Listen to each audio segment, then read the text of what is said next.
Hello, Rachael. Hi. Right, you're here with Byron Mae, father, picture. I came in, right, and I looked around.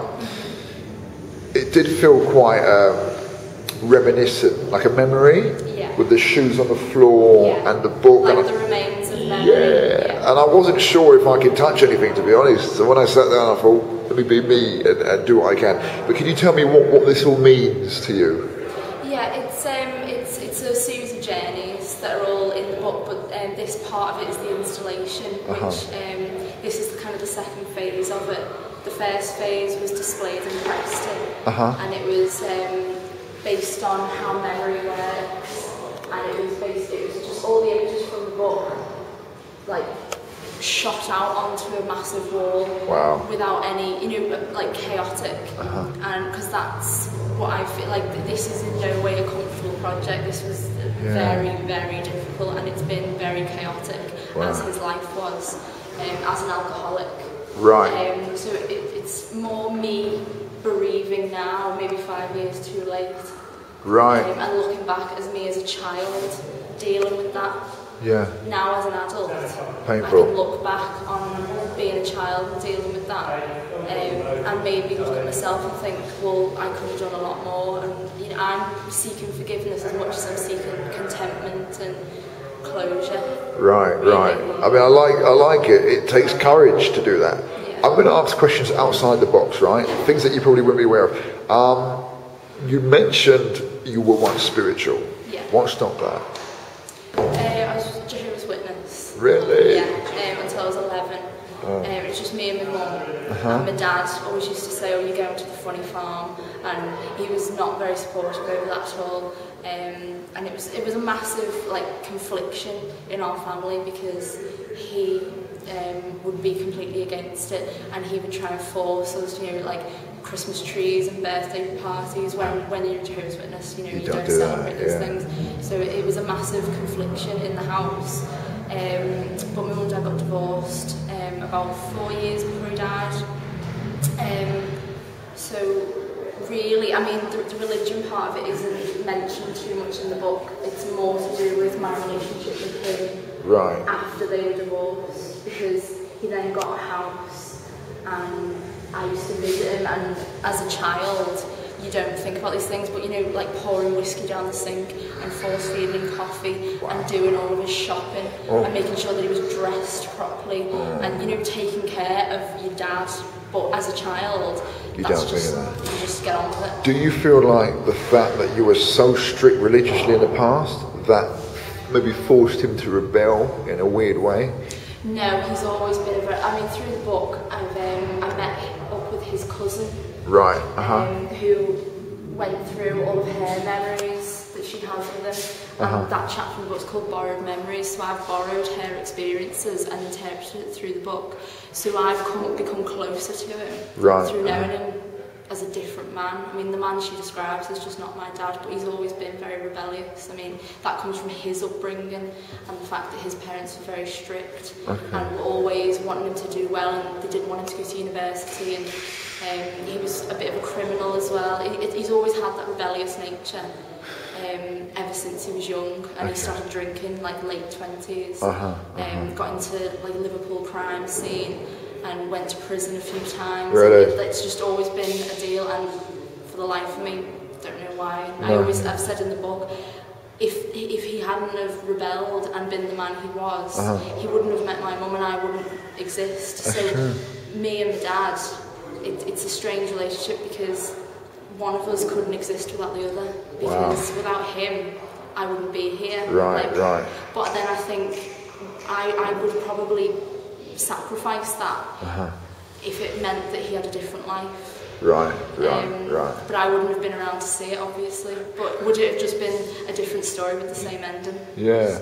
I mean, I'm guessing any artist has to be a bit rebellious, right? They've got to be one to just do their own thing. You've done that. Yeah. Does that mean that he is in you in terms of your character? Definitely, yeah. And it's really irritating, because if he was here, he would love this, because he'd be the centre of attention. Yeah.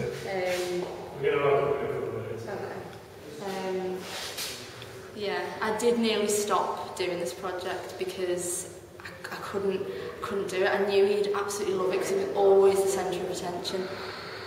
But I am definitely my dad's daughter. Really? Yeah. That's a good thing. I mean, moving forward, right, after this closure, are you still an artist?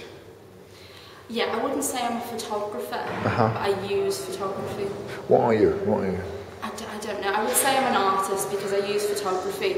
I use writing, definitely. I use a lot of text. And it's using everything in my power to make something. So I think if that makes me an artist, then that's what I am. What's been your style before this? What did you do? What did you put together? Like, what have you done? Well, I did graphic design in college, and then I came and did photography in university. And this is not something that I thought, oh, I need to do something really powerful, and I didn't do it for the outcome. I did this for myself. Right. But looking back through my previous work, it has been about dealing with childhood and like the home and how to deal with certain feelings. All my work's been very therapeutic. So doing this just felt really right, and it's just something I have to do. Right, good. Like, I would have done it anyway.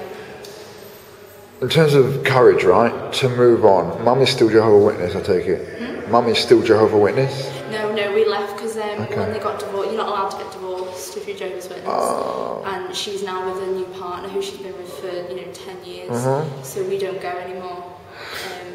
Do you regret anything about that? I miss it, and she told me, she sat me down when I was about 11 and said, right, first off, I'm divorcing your dad, and second, we're going to have to leave the church.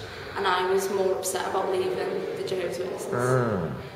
Because I said, right, well, I know you need to get a divorce, there's no way I wouldn't. Yeah. You must have grown a lot, I'll tell you why, because you lost Dad, obviously.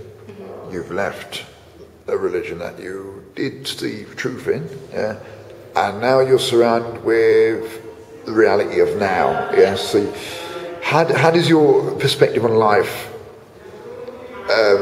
how is it now? Like when you see your friends around you drinking, doing things that you don't agree with, what side of your character puts the foot down? How do you... I don't at all. I mean, I drink myself. It's not, I'm very aware, and I don't like the feel of being drunk because of like memories from, seeing a drunk man very, very ill. But I don't tell my friends not to drink. They all know that my dad died through alcoholism. But I'm not, I don't shout at anyone or anything. It's not my place to do that, really. So as far as stepping into reality from this, it's just me, really. No one else has been affected by this apart from me. It's just the fact that I can move on, and I know that I know him better than I did before. Good. Well, I say, Rachel, you've got tremendous courage. I don't know how to take this one exactly, and I've met a lot of artists, but it's original, and I want to see what you do next. That will tell me a lot about who you are and what you really stand for. Because this is closure time, isn't it? This is like closing up, and so I can leave this phase. If you are as strong as I think you are, and you are as passionate as you are, then I'd like to see what comes next. If you remain as an artist, will you remain as an artist? Definitely, yeah. Good. You're not in London, obviously. You're from Liverpool. Is that where you're based? Yeah. Do you want to move to London? I'll move anywhere, really. Yeah? Okay. It depends what comes along, what happens. Okay. I ask everybody this, and even though for you it's not appropriate, I'll ask you, and you can tell me what you think. Would you die for your art? Yeah. I think I'd probably die for a lot of things, to be honest. Polish, courage, okay. You've been interviewed by Byron Mae, God of F&E. Thank you for your time. Thank you. Pleasure.